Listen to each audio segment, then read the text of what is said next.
रुको जरा, सबर करो। बोला धक्का बुक्की नहीं करने का, आराम से लेने का। इसी गाने को, इस स्टेज प्रोग्राम को लेकर चुतिया सब भोजपुरी इंडस्ट्रीज में विवाद हो रही है। इसमें क्या है आप सब बताइए। यहाँ तक कल्लू जी ने माफ़ी तक मांग ली है। अब बताइए अब क्या करें। आज मंच से किसी यादव जी की बेटी सपनवा में आती है, किसी ने गाया, अब प्रतिक्रिया कहाँ गई आप सबकी? नहीं बोलेंगे ना आप, क्योंकि आप सबको तो खेसारी से मतलब है, आप लोगों को सिर्फ खेसारी से मतलब है। आप सब देख सकते हैं कि कल्लू जी लाइव आकर वो माफ़ी मांगे हैं। आप सब सोच सकते हैं कि वहाँ अनुपमा यादव जी को टारगेट करके ये गाना गाया गया है, ना ही किसी यादव बिरादरी के जातिवाद विवाद पे गाना गाया गया है। आप लोग देख सकते हैं, यहाँ तक माफ़ी मांग लिए। अब यार इस विवाद को छोड़ो। कुछ दिन पहले एक शो में गाना बजाना होत रहे, जवाब सवाल होत रहे, और वही जवाब सवाल में सामने अनुपमा यादव जी रही। तो हमारा कोनो ऐसा मकसद ना रहे कि केहू के टारगेट करके हम सब गाना गाई।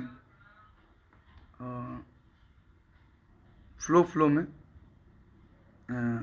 एक ऐसा शब्द निकल गई जो ना सबसे यादव भाई लोग के बुरा लागल, यादव समाज के बुरा लागल।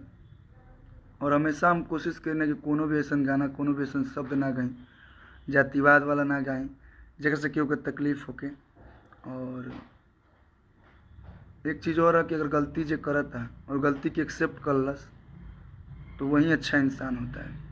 तो अगर हमारे से गलती भइल बा, फ्लो में अगर निकल गई बा, तो दिल से सॉरी, क्योंकि मैं नहीं चाहता हूँ कि इस मुद्दे को लेके और आगे विवाद बढ़े।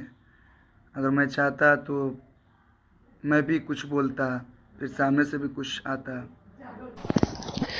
अरे यार अब तो माफ़ी भी मांग लिया वो बंदा यार। दोस्त हो यार, अब इस विवाद को ख़त्म करो, भोजपुरी का नाम आगे करो यार तुम सब।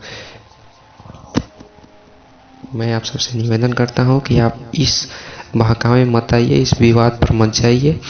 आप सब गाना गा रहे हैं तो गाना गाइए। स्टेज प्रोग्राम में थोड़ा बहुत हंसी मजाक होता है, आप भी ऐसे करते होंगे। तो दोस्तों इसको जातिवाद मत लीजिए। हमारे वीडियो कैसा लगा आप सबको लाइक कीजिए, कमेंट कीजिए, शेयर कीजिए, और हमारे चैनल को सब्सक्राइब नहीं किया है तो चैनल को सब्सक्राइब कर लीजिए।